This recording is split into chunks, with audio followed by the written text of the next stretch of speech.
ಮಾಡ್ತಾ ಇದ್ರೆ ನಾನು ಖುಷಿಯಿಂದ ಕೇಳ್ತಾ ಇದ್ದೀನಿ ನಾನು ಅಷ್ಟೇ. ಅಷ್ಟು ಅರ್ಜೆಂಟ್ ಅಣ್ಣ ಮನೆಗೆ ಹೋಗೋಕ್ಕೆ ಇನ್ನೊಂದು ಚೂರು ಅಣ್ಣ. ಎಲ್ರಿಗೂ ನಮಸ್ಕಾರ. ಬಂದಿರೋ ಮಾಧ್ಯಮ ಮಿತ್ರರಿಗೂ ಎಲ್ರಿಗೂ ಫ್ರೆಂಡ್ಸ್ಗೂ ಎಲ್ರಿಗೂ ಥ್ಯಾಂಕ್ ಯು. ಮೊದಲಿಗೆ ಭೀಮ್ರಾವ್ ಅವರೇ ಕಂಗ್ರ್ಯಾಚುಲೇಷನ್ಸ್. ಮೊದಲನೇ ಸಾರಿ ಸಿನಿಮಾ ಮಾಡಬೇಕಾದಾಗ ಈ ಥರದೊಂದು ವಿಚಾರ ತಗೊಂಡು ವಿಷಯ ತಗೊಂಡು ಸಿನಿಮಾ ಮಾಡಿದ್ದಕ್ಕೆ ಸತೀಶ್ ಅಣ್ಣ ನಿಮಗೆ ಥ್ಯಾಂಕ್ಸ್. ಯಾಕಂದರೆ ಈ ಥರದೊಂದು ಒಳ್ಳೆ ವಿಷಯಕ್ಕೆ ಸಪೋರ್ಟ್ ಮಾಡ್ತಾ ಇದ್ದೀರಾ, ಸಿನಿಮಾಗೆ ಸಪೋರ್ಟ್ ಮಾಡ್ತಾ ಇದ್ದೀರಾ. ಥ್ಯಾಂಕ್ ಯು ಅಣ್ಣ. ಇದರಲ್ಲೊಂದು ಕ್ಯಾರೆಕ್ಟರ್ ಮಾಡಿದ್ದೀನಿ ಚೆನ್ನ ಅಂತ. ಸೊ ಭೀಮ್ರಾವ್ ಅವರು ನನಗೆ ಫೋನ್ ಮಾಡಿದ್ರಿ ಒಂದ್ಸರಿ, ಈ ಥರ ಸರ್ ಭೀಮ್ರಾವ್ ಅಂತ. ದೀಪಕ್ ನನ್ನ ಕ್ಲೋಸ್ ಫ್ರೆಂಡ್ ಆ್ಯಕ್ಚುಲಿ DOP. ಅವರು ನನಗೆ ಈ ಸಿನಿಮಾ ರೆಫರ್ ಮಾಡಿದರು. ಬಂದಮೇಲೆ ನಾನು ಬೇರೆ ಬೇರೆ ಪಾತ್ರಗಳನ್ನೆಲ್ಲ ಮಾಡಿದ್ದೆ. ಫ್ರೆಂಚ್ ಬಿರಿಯಾನಿ ಒಂಥರ, ಗುರು ಶಿಷ್ಯರು ಒಂಥರ, ಟಗರು ಪಲ್ಯ ಒಂಥರ. ಇವ್ರು ಬಂದು ನನಗೆ ಸರ್ ಈ ಥರದೊಂದು ಕ್ಯಾರೆಕ್ಟರ್ ಇದೆ, ಹೊಸತನ ಇರುತ್ತೆ ಕ್ಯಾರೆಕ್ಟ್ರು, ಕಟ್ಟಿಂಗ್ ಮಾಡೋದು ಎಲ್ಲ ಅಂತ. ಸೊ ನಾನು ಕಟ್ಟಿಂಗಿಗೆ ಒಂಚೂರು ಟ್ರೈನಿಂಗ್ ಕೊಡೋಕೆ ಹೋದ್ರೆ ನಾನು ಮೋಟ್ಗಳು ಕತ್ರಿ ಹಿಡಿಯೋಕೆ ಹೋಗ್ತೀನಿ, ಒಳಗಡೆ ಇಲ್ಲ. ಆ ಒಂದು ಎಕ್ಸ್ಪೀರಿಯೆನ್ಸು ಚೆನ್ನಾಗಿತ್ತು. ಅದು ಕಷ್ಟಪಟ್ಟು ಸೇರಿಸಿ ಫಸ್ಟ್ ಒಂದು 4 ನ್ಯೂಸ್ ಪೇಪರ್ ಕೊಟ್ಟು ಕಟ್ ಮಾಡಿ ಸರ್ ಕಟ್ ಮಾಡಿ ಅಂತ. ನಾವು ಯೂಶ್ವಲಿ ಕಟಿಂಗ್ ಶಾಪ್ ಹೋದ ಅಣ್ಣ ಇಲ್ಲೊಂಚೂರು ಕಟ್ ಮಾಡಿ ಇಲ್ಲೊಂಚೂರು ಕಟ್ ಮಾಡು ಅಂತಾರೆ. ಇವ್ರು ನನಗೆ ಪೇಪರ್ ಕೊಟ್ಟು ಕಟ್ ಮಾಡೋಕೆ ಹೇಳ್ತಾ ಇದ್ರು. ಯಾವುದಾದ್ರೂ ಹುಡುಗಿ ಜಡೆ ಕೊಟ್ಟಿದ್ರೆ ಅದು ಎಕ್ಸ್ಪೀರಿಯನ್ಸ್ ಚೆನ್ನಾಗಿ ಸಿಗೋದು. ಸರ್ ಹುಡುಗಿರನ್ನು ತಪ್ಪು ತಿಳ್ಕೋಬೇಡಿ, ಕೂದಲು ಮಾತ್ರ. ಸೊ ಆ ಒಂದು ಎಕ್ಸ್ಪೀರಿಯನ್ಸ್ ಚೆನ್ನಾಗಿತ್ತು. ಓಕೆ,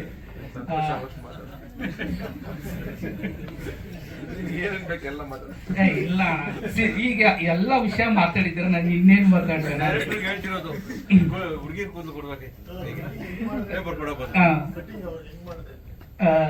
ಹಣ ಕೈಯಲ್ಲೇ ಮಾಡಿದೆ. ಕಟಿಂಗ್ ಚೆನ್ನಾಗಿ ಮಾಡಿದೆ ಆ್ಯಕ್ಚುಲಿ. ಬಟ್ ಸಿನಿಮಾ ಸ್ಟಾರ್ಟ್ ಆದಾಗ ನಾವು ಕತೆ ಕೇಳಿದಾಗ ಒಂದಿಷ್ಟು ಎಂಟರ್ಟೈನ್ಮೆಂಟ್ ಜೊತೆಗೆ ಹೋದಾಗ ನಿಮಗೆ ಎಮೋಷ್ನಲಿ ಈ ಸಿನಿಮಾ ಬೇರೆ ಥರ ಕನೆಕ್ಟ್ ಆಗುತ್ತೆ ಎಲ್ರಿಗೂ ಕೂಡ. ನಾವು ತಮಾಷೆ ಏನೇ ಮಾಡಿರ್ಬೋದು, ಬಟ್ ವಿಷಯ ಅವ್ರು ಎತ್ಕೊಂಡಿರೋ ವಿಷಯ ತುಂಬ ಚೆನ್ನಾಗಿದೆ.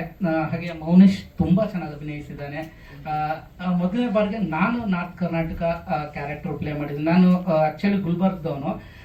ಇವರು ರಾಯಚೂರು ಸೊಗಡನ್ನ ಇಟ್ಕೊಂಡು ಈ ಸಿನಿಮಾ ಮಾಡಿರೋದು. ಕೆಲವೊಂದು ಅವ್ರಿಗೂ ನಮಗೂ ಭಾಷೆ ಡಿಫ್ರೆನ್ಸ್ ಇದೆ ಸ್ವಲ್ಪ, ಅದನ್ನೆಲ್ಲ ಕರೆಕ್ಷನ್ ಮಾಡಿ ನನ್ನ ಕೈಲಿ ಆ್ಯಕ್ಟಿಂಗ್ ಮಾಡಿಸಿದ್ದು ಭೀಮ್ರಾವ್ ಅವರೇ. ಒಂದು ಒಳ್ಳೆ ಸಿನಿಮಾ ಬರ್ತಾ ಇದೆ. ಸತೀಶ್ ಸರ್ ಹೇಳ್ದಂಗೆ ಎಲ್ಲರೂ ಸಪೋರ್ಟ್ ಮಾಡಿ ಈ ಸಿನಿಮಾಕ್ಕೆ, ಈ ಸಿನಿಮಾನ ಗೆಲ್ಲಿಸಿ. ನಮ್ಮ ನಾರ್ತ್ ಕರ್ನಾಟಕ ಅಂದರೆ ಬರೀ ನಗು ಒಂದೇ ಇಲ್ಲ, ನೋವಿದೆ. ಅಲ್ಲಿ ಒಂದು ಅಲ್ಲಿ ಸೊಗಡೆ ಡಿಫ್ರೆಂಟ್ ಆಗಿದೆ, ಕಲ್ಟ್ ಇದೆ, ಎಮೋಷನ್ಸ್ ಇದೆ, ನಗುನು ಇದೆ, ಇಲ್ಲ ಅಂತಲ್ಲ. ನಮ್ಮ ಭಾಷೆ ಅಂದರೆ ಕಾಮಿಡಿಗೆ ಸೀಮಿತವಾದ ಭಾಷೆ ಅಲ್ಲ, ಅಲ್ಲಿ ಒಂದಿಷ್ಟು ಕಥೆಗಳಿದೆ, ಅಲ್ಲಿ ಒಂದಿಷ್ಟು ನೋವುಗಳಿದೆ. ಅದನ್ನೆಲ್ಲ ನೀವು ನೋಡಬೇಕು ಹೇಗಿದೆ ನಮ್ಮ ಭಾಗದ ಸೊಗಡು. ಈಗ ಒಂದಿಷ್ಟು ಸಿನಿಮಾಗಳು ಬರ್ತಾ ಇದೆ. ಸೊ ಈ ಸಿನಿಮಾಗಳನ್ನ ನೋಡಿ ಸಪೋರ್ಟ್ ಮಾಡಿ. ಇತ್ತೀಚೆಗೆ ನಮ್ಮ ನಾರ್ತ್ ಕರ್ನಾಟಕ ಸಿನಿಮಾ ಪಪ್ಪಿ ಅಂತ ಇದು ಸಾರಿ ಪಪ್ಪಿ ಅಂತ ಒಂದು ಸಿನಿಮಾ ಬಂತು. ಎಲ್ಲರೂ ನೋಡಿ ಎಂಜಾಯ್ ಮಾಡಿದ್ರ. ಆ 2 ಮುಗ್ಧ ಮನಸ್ಸುಗಳು ಎಷ್ಟು ಚೆನ್ನಾಗಿ ಅಭಿನಯಿಸಿದ್ದಾರೆ, ಎಲ್ಲರೂ ಸಪೋರ್ಟ್ ಮಾಡಿದ್ರೆ. ಈ ಸಿನಿಮಾನು ನೋಡಿ ನಿಮಗೆ ಬೇರೆ ತರ ಒಂದು ಫೀಲ್ ಅಂತೂ ಕನೆಕ್ಟ್ ಆಗುತ್ತೆ ಅಂತ ನಾನು ಮನ್ಸಾರೆ ಹೇಳಕ್ ಇಷ್ಟಪಡ್ತೀನಿ. Thank you so much. ಎಲ್ಲ ಮೀಡಿಯಾ ಮಿತ್ರರು ಒಂದಿಷ್ಟು ಯಥೇಚ್ಛವಾಗಿ ಈ ಸಿನಿಮಾಗೆ ಸಪೋರ್ಟ್ ಮಾಡಿ ಅಂತ ಕೇಳ್ಕೊಳ್ತೀನಿ. Thank you. ಇಲ್ಲ, ನಾನು ಅಂದ್ರೆ ಇನ್ಸ್ಪಿರೇಷನ್ ಅಷ್ಟೇ. ಅವ್ರ ಅಭಿಮಾನಿ ಅಂತಂದ್ರೆ ಅವ್ರ ನಟ ಅನ್ನೋದು ಕನ್ನಡಕ್ಕೆ ನಾನು ಅಭಿಮಾನಿ.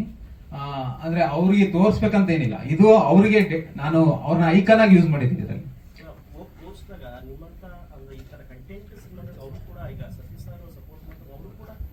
ಸಿನಿಮಾ ನೋಡಿ ಒಂದು ರಿವ್ಯೂ ಅಥವಾ ಒಂದೇನೋ ಒಂದು ರಿಯಾಕ್ಷನ್ ಅಂತ ಕೊಟ್ಟಾಗ ನಿಮ್ಮ ಸಿನಿಮಾಗೆ ಇನ್ನೊಂದು ಸ್ವಲ್ಪ ಡೆಪ್ತ್ ಆಗಿ ಜೊತೆಗೆ ರಮ್ಯಾ ಮೇಡಮ್ ಕೂಡ ತುಂಬಾ ಸಪೋರ್ಟ್ ಮಾಡ್ತಾರೆ. ಲಾಸ್ಟ್ ಟೈಮ್ ಪಪ್ಪಿ ಅಂತ ಒಂದು ಅವರು ಮೋಸ್ಟ್ಲಿ ನೋಡಿರ್ಬೋದು, ಸರ್ಗೆ ಇನ್ಫಾರ್ಮ್ ಮಾಡ್ತಾರೆ ಅವರು. ಬಟ್ ಏನಾಗುತ್ತೆ ಅಂದ್ರೆ ಸುದೀಪ್ ಸರ್ಗೆ ನೋಡೋದಕ್ಕಿಂತ ನಾನು ಹೆಚ್ಚಾಗಿ ಅವ್ರನ್ನ ಐಕಾನ್ ಆಗಿ ಯೂಸ್ ಮಾಡಿದ್ವಿ. ಒಬ್ಬ ಅಭಿಮಾನಿಯ ಕನಸು ನಾನು ಹೆಂಗೆ ಈಡೇರಿಸಬಹುದು ಅಂದ್ರೆ ಅವ್ರು ನೋಡೋದು ಇಂಪಾರ್ಟೆಂಟ್ ಅಲ್ಲ ನನಗೆ. ಅವರು ಎಷ್ಟು ನೋಡಿ ನನ್ನ ಬಂದು ನೋಡಿ ಪ್ರಮೋಟ್ ಮಾಡೋದು ಅದು ನನಗೆ ಆಕ್ಚುಲಿ ನನ್ಗೆ ಆ ಮನಸ್ಸಲ್ಲಿಲ್ಲ. ಸೊ ಇದು ಸುದೀಪ್ ಸರ್ನ ಐಕಾನ್ ಆಗಿ ಯೂಸ್ ಮಾಡಿದೀವಿ. ಅದು ನಾನು ಕೊಡ್ತಕ್ಕಂಥ ಅವ್ರಿಗೆ ಗಿಫ್ಟ್, ಒಬ್ಬ ಫ್ಯಾನು ಒಬ್ಬ ನಟನಿಗೆ ಕೊಡ್ತಕ್ಕಂಥ ಗಿಫ್ಟ್ ಅಂತ ನಾನು ಅನ್ಕೊಂಡಿದ್ದೀನಿ. ಸೊ ಅದು ನನಗೆ ಈಗ ಸತೀಶ್ ಸರ್ ಪ್ರೆಸೆಂಟ್ ಮಾಡೋದು ನನಗೆ ತುಂಬಾ ಇಷ್ಟ ಆಗಿದೆ. ಅವರು ಯಾವಾಗ ಫಸ್ಟ್ ಅವ್ರ ಫೀಲ್ ಅಂದ್ರೆ ಅವ್ರ ಮನಸ್ಸಿಂದ ಹೇಳಿದ್ವಿ ಇದು. ಸೊ ಇದು ಎಲ್ಲಿ ಹೋಗ್ಬೇಡಿ, ನಾನೇ ಮಾಡ್ತೀನಿ. ಸೊ ನಾನು ನಿಮ್ಮ ಜೊತೆ ನಿಲ್ತೀನಿ ಅಂತ ಹೇಳಿದ ನಂತರನೇ ನಾವು ಇಲ್ಲಿಗೆ ಬಂದು ನಿಂತಿರೋದು. ಸೊ ಅದಕ್ಕೆ ನಾನು ತುಂಬ ಸಂತೃಪ್ತಿ ನನ್ನ ಹತ್ರ ಇದೆ. ಸೊ ಮತ್ತೆ ಮುಂದಿಂದು ಏನಿಲ್ಲ, ಈಗ ಆಡಿಯನ್ಸ್ ಹೇಳಬೇಕು. ದೆನ್ ದೀಪಕ್ ಅವರು ನಾವು ತುಂಬಾ ವಾದ ಮಾಡಿದೀವಿ ನಮ್ಮ ಸಿನಿಮಾದ. ಇಲ್ಲ ಜಾತಿ ಅಂತಂದ್ರೆ ನಿಮ್ಗೆ ತುಂಬಾ ಸಟಲ್ ಅದ್ಮೇಲೆ, ಅಂದ್ರೆ ಒಬ್ಬ ವ್ಯಕ್ತಿಯ ಅಂದ್ರೆ ಜಾತಿ ಅಂತ ಯಾರಿಗೂ ಹರ್ಟ್ ಮಾಡ್ತಕ್ಕಂತ ಎಲ್ಲ ಯಾವುದೇ ಸಣ್ಣ ವಿಚಾರನೂ ಇದ್ರಾಗಿಲ್ಲ. ಸೊ ಇದು ಎಲ್ಲ ಯಾಕಂದ್ರೆ ನಾವು ಇದನ್ನೆಲ್ಲ ಇಲ್ಲಿಗೆ ಬರ್ಲಿಕ್ಕಿಂತ ಮುಂಚೆ ಎಲ್ಲಗೆ ಲೆಫ್ಟ್ ರೈಟ್ ಎಡಪಂತ ಬಲಪಂತ ಏನ್ ಅಂತೀರಲ್ಲ ಇಬ್ರಿಗೆ ತೋರಿಸಿದೀವಿ. ಇಬ್ಬರ ಕಡೆಯಿಂದ ಮಾರ್ಕ್ಸ್ ತಗೊಂಡಿದೀವಿ ನಾವು, ಇಬ್ಬರು ಕಡೆಯಿಂದ ಮಾರ್ಕ್ಸ್ ತಗೊಂಡಿದೀವಿ. ಪಕ್ಕಾ ಬಲಪಂತ ಎಡಪಂಥದಲ್ಲಿ ಇರೋರಿಗೆ ತೋರಿಸಿದೀವಿ ನಾವು. ಇದೆಲ್ಲ ತುಂಬಾ ಚೆನ್ನಾಗಿದೆ ಸಿನಿಮಾ. ತುಂಬಾ ಒಬ್ಬ ಎಂಟರ್ಟೈನ್ ಆಗಿ ಒಂದು ವಿಷಯನ